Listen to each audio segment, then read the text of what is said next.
Hello दोस्तों, स्वागत है आपके अपने YouTube channel Bihar board study with VK में।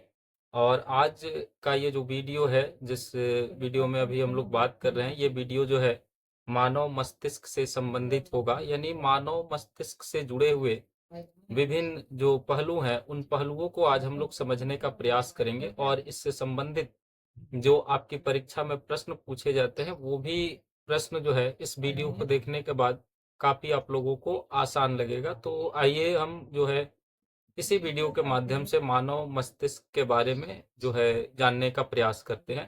तो हम लोग बोर्ड पर लिखते हैं और इसे समझते हुए भी चलेंगे। तो सबसे पहले ऊपर हम लोग हेडिंग बना लेते हैं, मानव मस्तिष्क। मानव मस्तिष्क, मानव मस्तिष्क, मानव मस्तिष्क। सबसे पहले हम लोग हेडिंग बना लिए मानव मस्तिष्क, और इससे संबंधित जो भी बातें जुड़ी हुई है उन बातों को हम लोग समझते हैं। तो सबसे पहला टर्म है कि हम लोग जानते हैं कि आखिर मानव मस्तिष्क है क्या, इसे लिखते हैं। तो लिखेंगे मस्तिष्क एक अत्यंत महत्वपूर्ण कोमल अंग है। मस्तिष्क, मस्तिष्क लिखेंगे हम लोग मस्तिष्क एक अत्यंत, एक, तो मानव मस्तिष्क एक अत्यंत, अत्यंत कोमल, कोमल, मानव मस्तिष्क एक अत्यंत कोमल और महत्वपूर्ण अंग है, और महत्वपूर्ण, महत्वपूर्ण अंग है,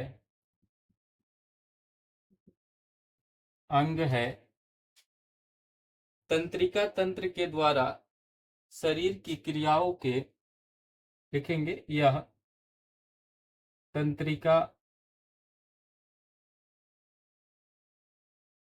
तंत्र के द्वारा,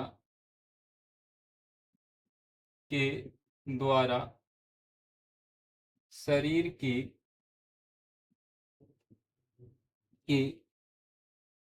क्रियाओं के, क्रियाओं के, यह तंत्रिका तंत्र के द्वारा शरीर की क्रियाओं के नियंत्रण एवं समन्वय में, नियंत्रण एवं समन्वय में, समन्वय में महत्वपूर्ण भूमिका निभाता है। महत्वपूर्ण, महत्वपूर्ण भूमिका, भूमिका निभाता है, निभाता है। कहा जा रहा है, मस्तिष्क के बारे में कहा जा रहा है कि मस्तिष्क एक अत्यंत कोमल और महत्वपूर्ण अंग है। यह तंत्रिका तंत्र के द्वारा शरीर की क्रियाओं के नियंत्रण एवं समन्वय में महत्वपूर्ण भूमिका निभाता है। अब इससे आगे जो बातें हैं उसे भी हम लोग जान लेते हैं। इससे आगे की जो बातें हैं उसे भी हम लोग समझते हैं कि आखिर और भी क्या बातें हैं मस्तिष्क से जुड़ी हुई। तो वो है कि मनुष्य का मस्तिष्क, लिखेंगे हम लोग मनुष्य का मस्तिष्क, मनुष्य का मस्तिष्क, मनुष्य का मस्तिष्क, मनुष्य का मस्तिष्क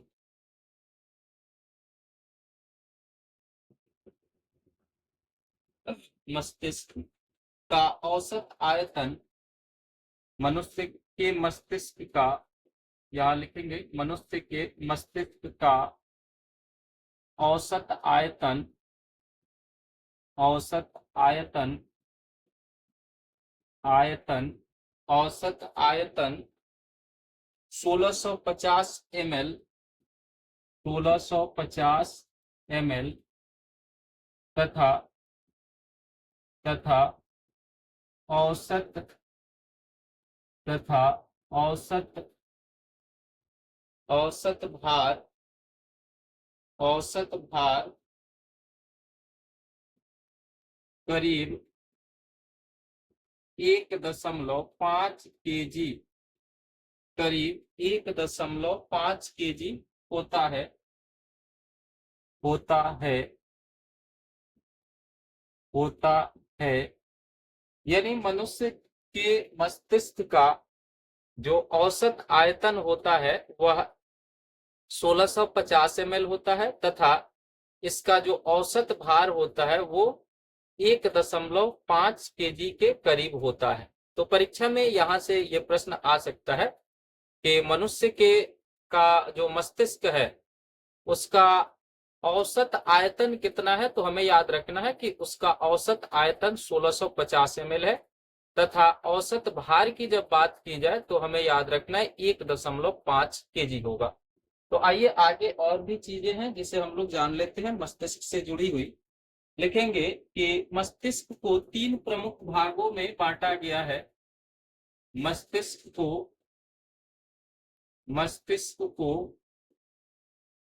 को तीन प्रमुख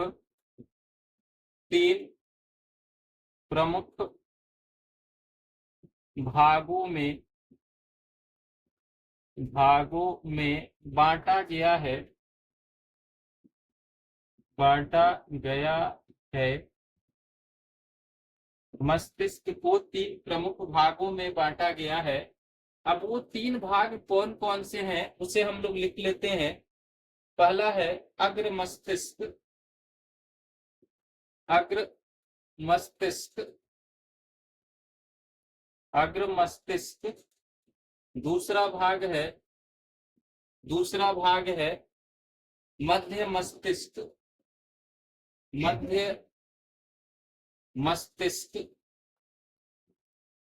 मध्य मस्तिष्क। तथा तीसरा भाग है पश्चिम मस्तिष्क, पश्चिम मस्तिष्क। तो इस तरह से हम लोगों ने देखा कि मस्तिष्क को जो मुख्य रूप से 3 भागों में बांटा गया है और उसमें पहला भाग है अग्र मस्तिष्क, दूसरा भाग है मध्य मस्तिष्क और तीसरा भाग है पश्चिम मस्तिष्क। तो इस तरह से 3 भागों में बांटा गया है। अब इन तीनों ही भागों को भी अलग अलग भागों में बांटा गया है, उपभागों में बांटा गया है। तो आइए उसे भी हम लोग देख लेते हैं। तो अभी जो हमारा अगला हेडिंग होगा वो होगा अग्र मस्तिष्क। अब अग्र मस्तिष्क में कौन कौन सी भाग है और फिर उनका जो है कौन कौन सा कार्य है, उन चीजों को भी हम लोग समझते हैं। तो लिखते हैं हम लोग, अगला जो हमारा हेडिंग होगा वो होगा अग्र मस्तिष्क।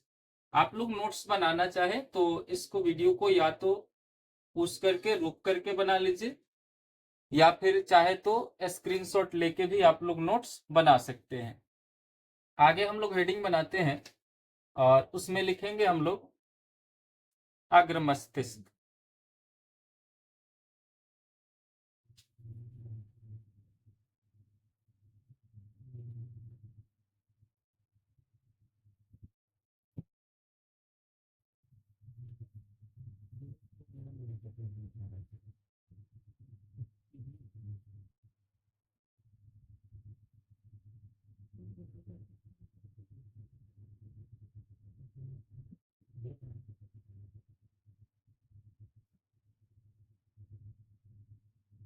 तो चलिए आगे लिख लेते हैं हम हेडिंग बना के अग्र मस्तिष्क। ये पहला भाग है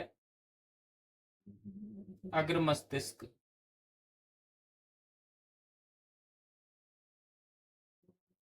और इससे जुड़ी हुई जो विभिन्न बातें हैं उन बातों को भी हम लोग समझने का प्रयास करते हैं। तो इसमें हम लोग लिखेंगे इसको भी 2 भागों में बांटा गया है। लिखेंगे इसको भी 2 भागों में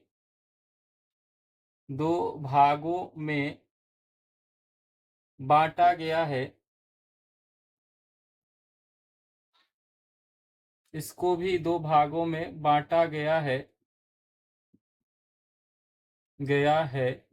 तो अब ये जो अग्र मस्तिष्क है इसको 2 भागों में बांटा गया है। अब ये 2 भाग कौन कौन से हैं तो इसे हम लोग लिख लेते हैं। तो इसे जो 2 भाग में बांटा गया है इसमें हमारा पहला आता है प्रमस्तिष्क या सेरिब्रम। प्रमस्तिष्क, प्रमस्तिष्क या सेरिब्रम, सेरिब्रम, सेरिब्रम। तो इसका जो फंक्शन है, इसका जो कार्य है, इसके फंक्शन कार्य को हम लोग समझ लेते हैं। ये क्या करता है, हमारे मस्तिष्क में इसका काम क्या होता है, इसे हम लोग समझ लेते हैं। तो लिखेंगे कि यह मस्तिष्क का अत्यंत महत्वपूर्ण भाग है।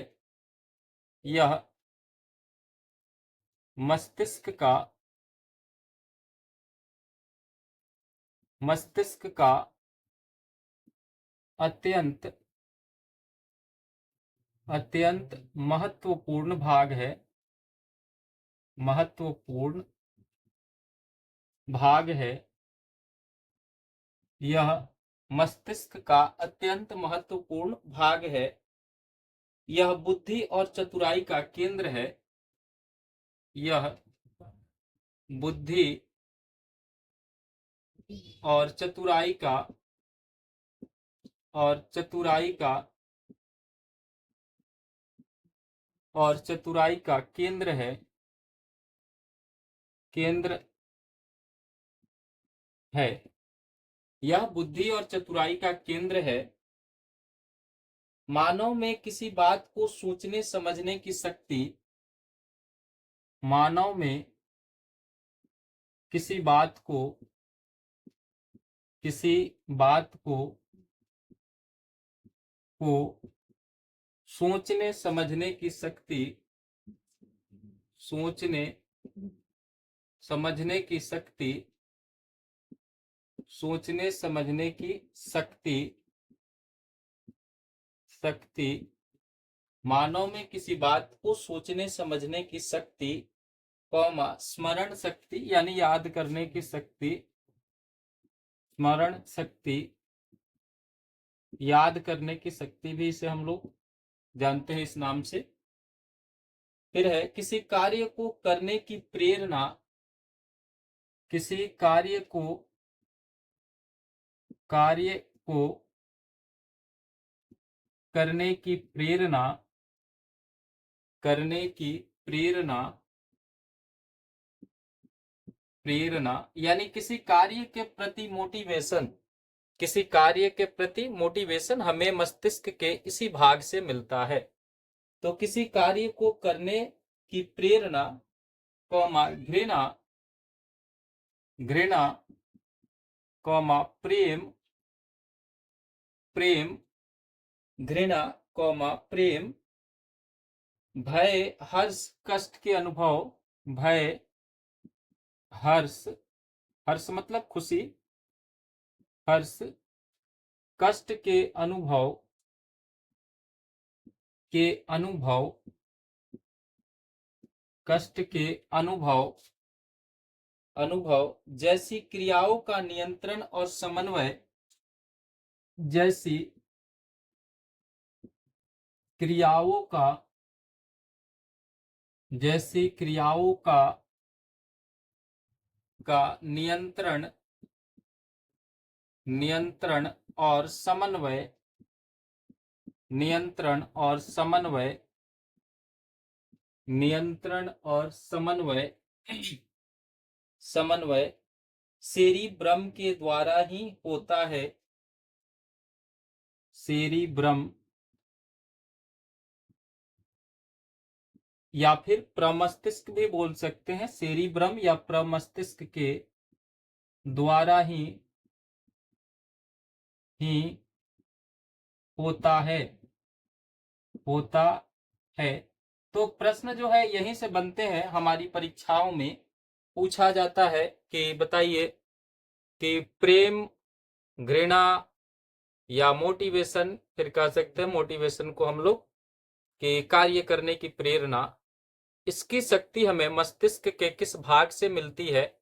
तो हमें याद होना चाहिए कि ये सारी जो क्रियाएं हैं, इन क्रियाओं का केंद्र जो है वो प्रमस्तिष्क है, यानी अग्र मस्तिष्क का एक भाग प्रमस्तिष्क है, जिसको हम लोग सेरिब्रम भी कहते हैं। वहीं से हमें इन चीजों को करने की शक्ति मिलती है। और फिर आगे जो है इसमें जो हम लोगों ने इसे जो दो भागों में बांटा है, तो दूसरा इसका भाग आता है और वो है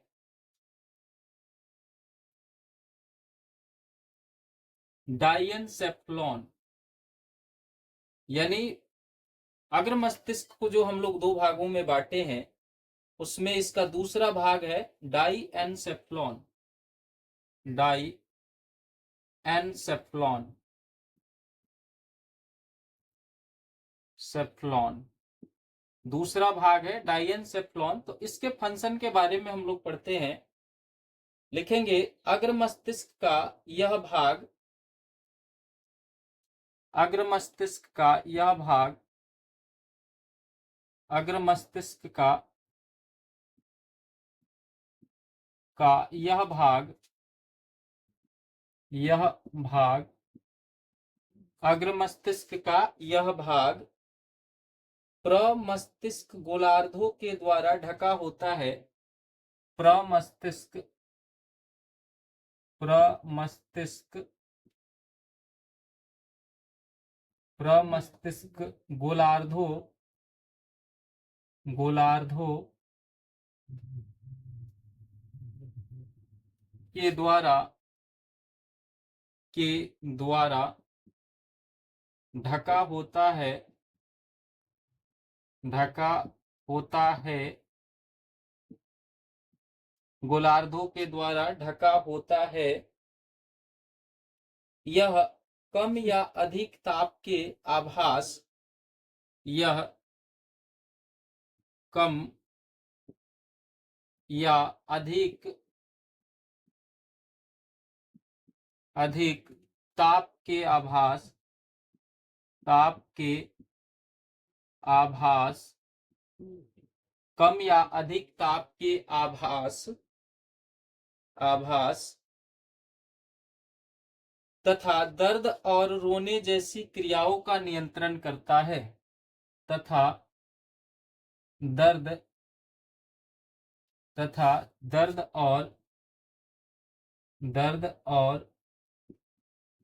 रोने जैसी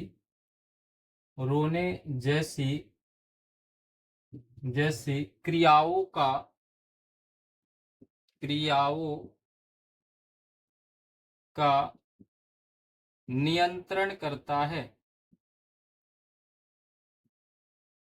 करता है। तो यहां से भी हमारी परीक्षा में प्रश्न बन सकते हैं डाइएनसेफ्लॉन से, कि दर्द की अनुभूति हमें मस्तिष्क के किस भाग से होती है। तो हमें याद रखना होगा कि दर्द की अनुभूति हमें मस्तिष्क का जो अग्र मस्तिष्क है, मस्तिष्क का ही भाग जो अग्र मस्तिष्क है, उसका भी एक भाग जो है डाइएनसेफ्लॉन है।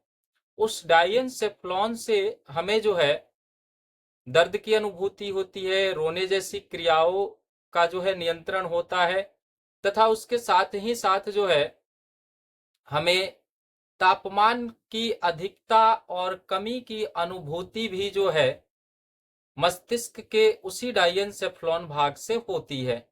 यानी अगर हमें ठंड लग रहा है तो इसको जो है, इसका संकेत हमें जो है मस्तिष्क का डाइएनसेफ्लॉन भाग है वो हमें देता है। या फिर अगर हमें गर्मी लग रहा है, तापमान अधिक है, गर्मी लग रहा है, तो इसका संकेत भी जो है हमें मस्तिष्क का जो डाइएनसेफ्लॉन भाग है वो हमें सूचित करता है, या हमें उसके द्वारा जो है यह अनुभूति होती है। तो जो हम लोग मस्तिष्क को तीन भागों में बांटे थे, उसमें जो पहला भाग था अग्र मस्तिष्क, उसको हम लोगों ने समझा।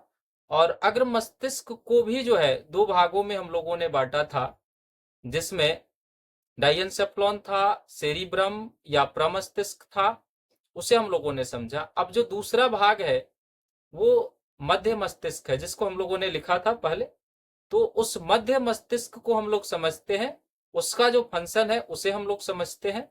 तो आप लोग यदि लिखना चाहे, अगर नोट्स बना रहे हैं मस्तिष्क पे, तो आप लोग इसे वीडियो को रोक करके लिख लीजिए या फिर स्क्रीनशॉट लेके लिख लीजिए। मैं बीच बीच में ये भी बताते चल रहा हूं आपको कि प्रश्न जो है कहाँ से बन सकते हैं हमारी परीक्षाओं में।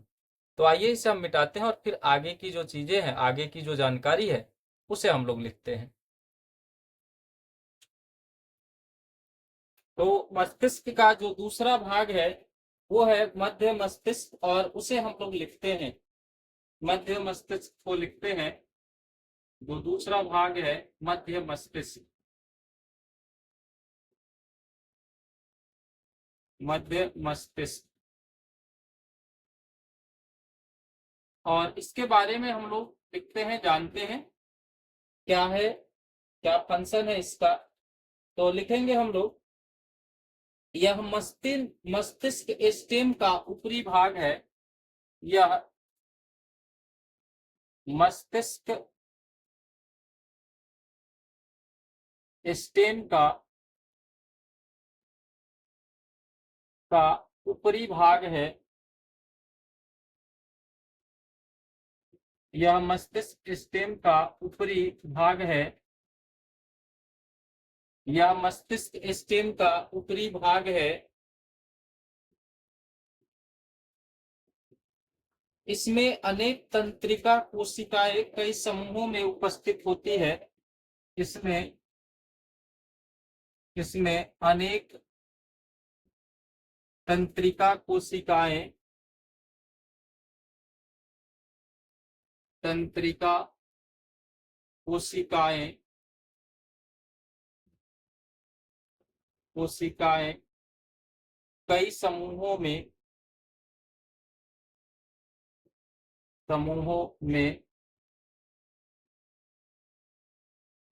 उपस्थित होती है, उपस्थित होती है।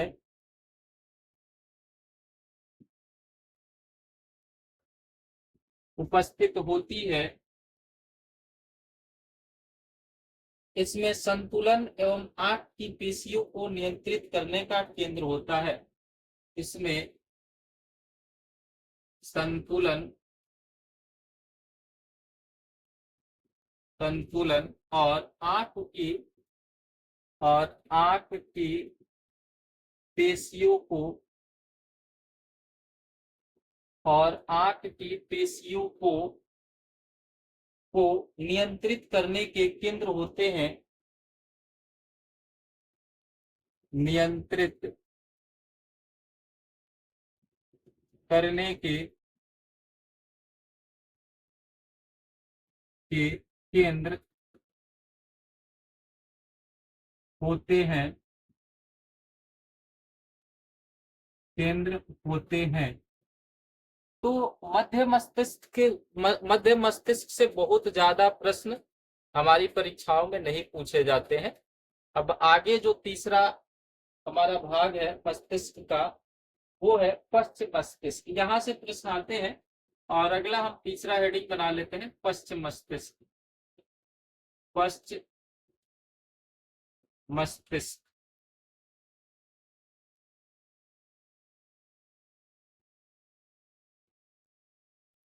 तो पश्च मस्तिष्क के बारे में हम लोग लिखते हैं, लिखेंगे,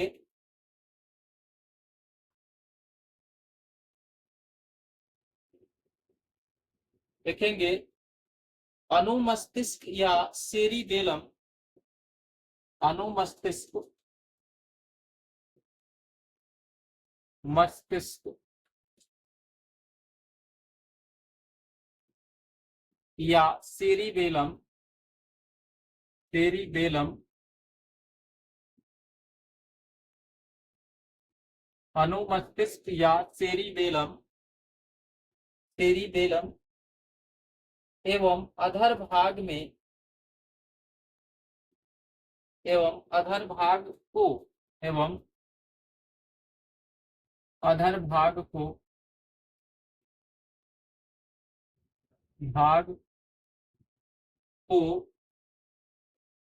एवं अधर भाग को,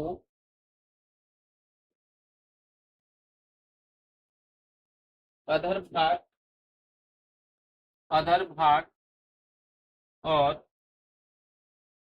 अधर भाग और और मस्तिष्क स्टेम को मिलाकर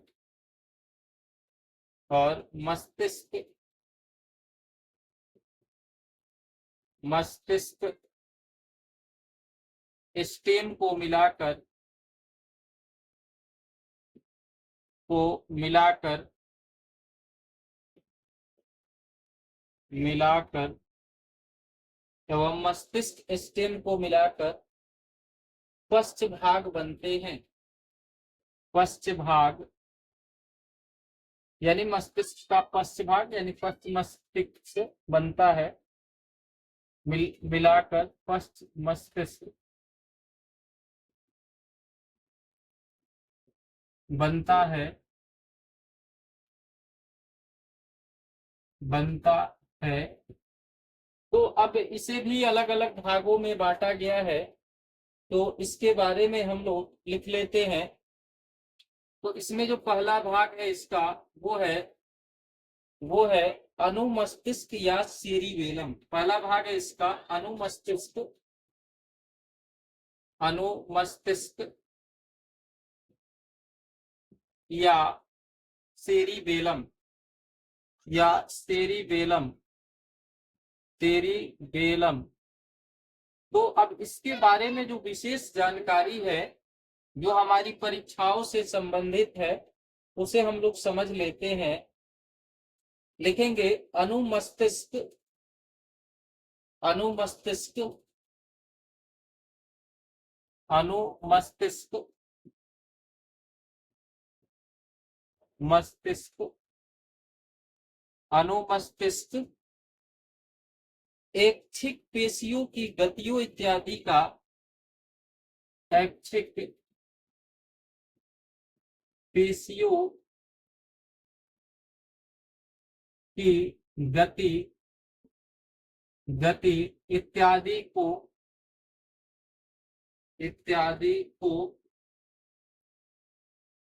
नियंत्रित नियंत्रित नियंत्रित करता है करता है करता है करता है।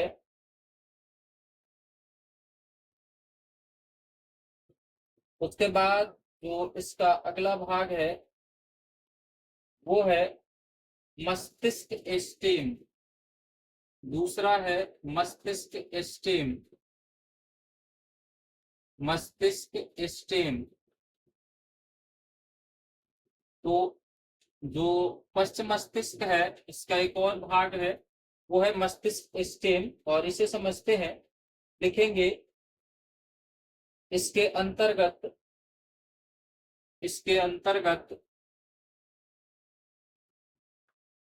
अंतर्गत इसके अंतर्गत पॉन्स वेरोलाई और मेडुला ऑब्लांगेटा आते हैं। पॉन्स पॉन्स वेरोलाई वेरोलाई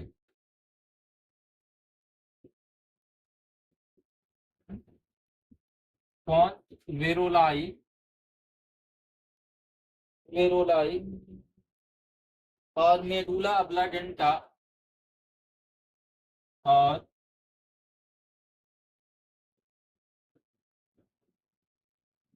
मेडुला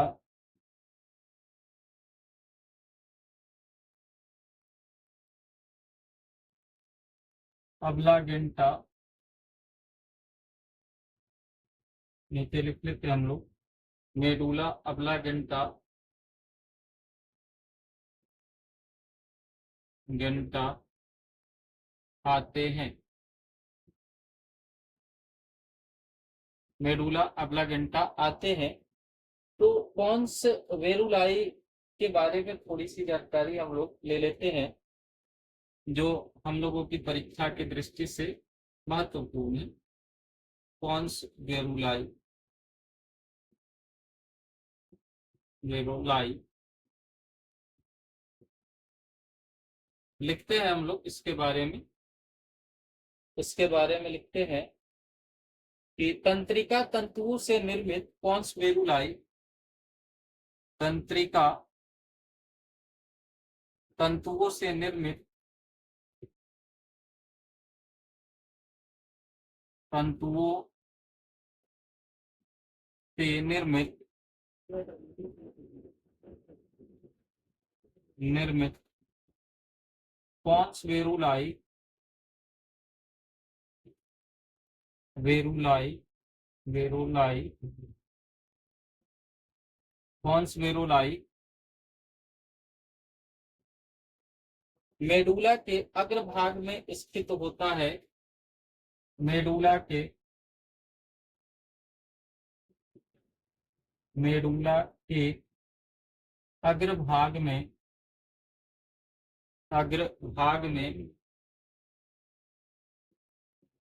स्थित होता है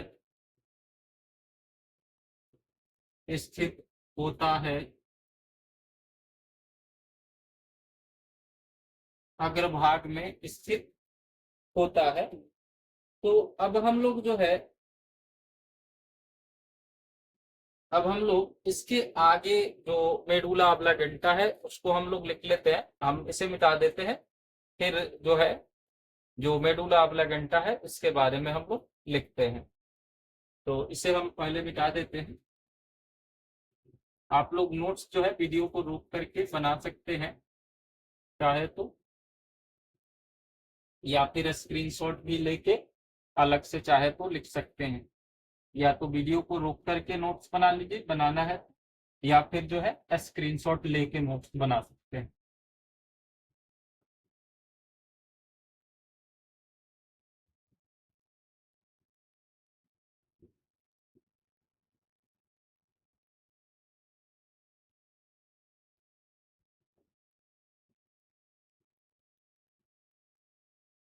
तो आइए अब हम लोग थोड़ा सा मेडुला ऑब्लांगेटा के बारे में जानने का प्रयास करते हैं। मेडुला ऑब्लांगेटा मेडुला ऑब्लांगेटा तो इसका क्या फंक्शन है, इसका जो कार्य है उसे हम लोग लिखेंगे। यह बेलनाकार रचना है जो पीछे की ओर यह यह बेलनाकार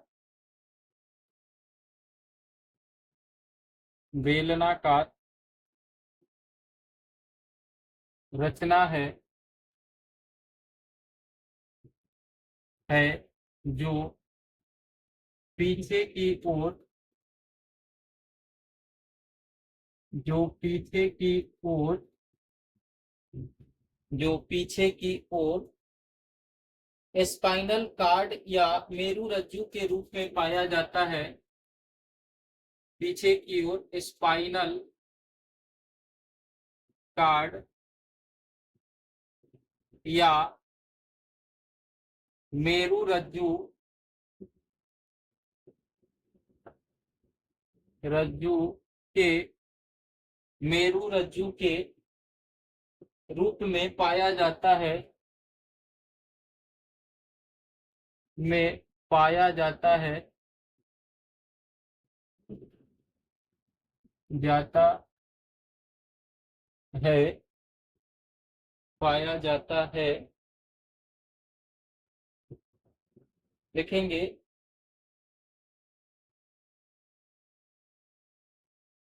यह इसी में अनैच्छिक क्रियाओं का नियंत्रण केंद्र इसी में अनैच्छिक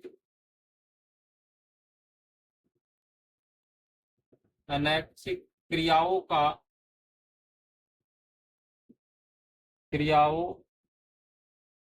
नियंत्रण केंद्र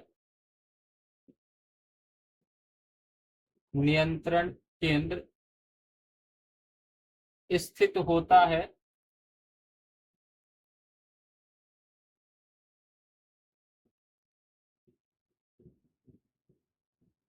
अनैच्छिक क्रियाओं का मतलब आप लोग समझ सकते हैं कि वैसी क्रियाएं जो हमारे इच्छा के अनुरूप नहीं होता है, वो अपने आप स्वतः होता है। जैसे खांसी आना, छींक आना, ये सब अनैच्छिक क्रियाएं हैं और इसका नियंत्रण केंद्र जो है इसी मेडुला ऑब्लांगेटा के द्वारा होता है। तो इसमें और भी थोड़ा सा हम लोग लिख लेते हैं। मेडुला में अनेक तंत्रिका केंद्र होते हैं।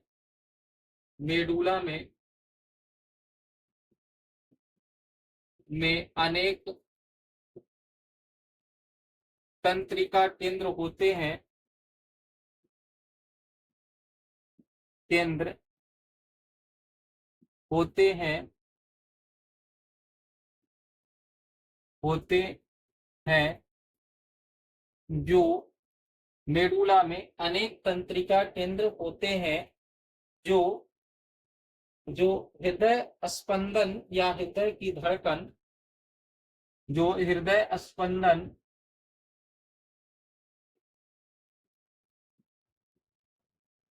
या हृदय की धड़कन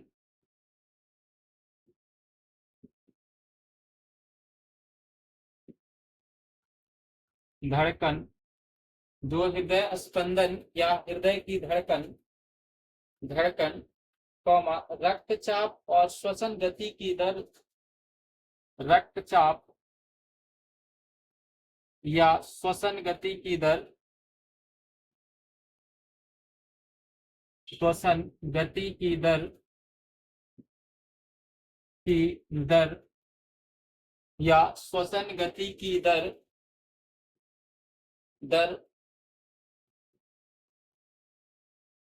का नियंत्रण करते हैं, नियंत्रण करते हैं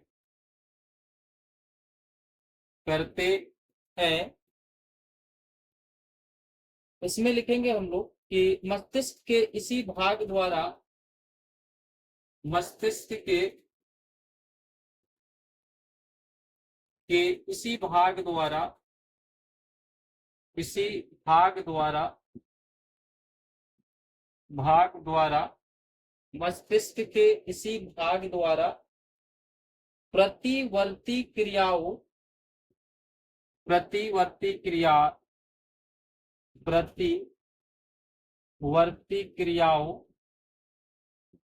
क्रियाओं जैसे खांसना,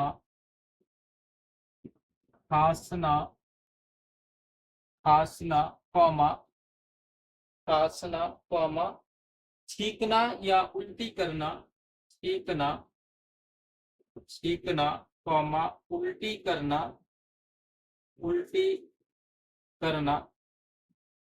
उल्टी करना, पाचक रसों के स्राव, पाचक रसों के स्राव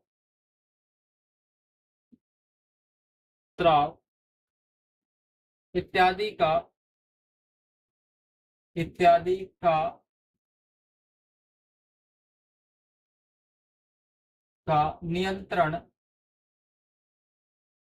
नियंत्रण होता है,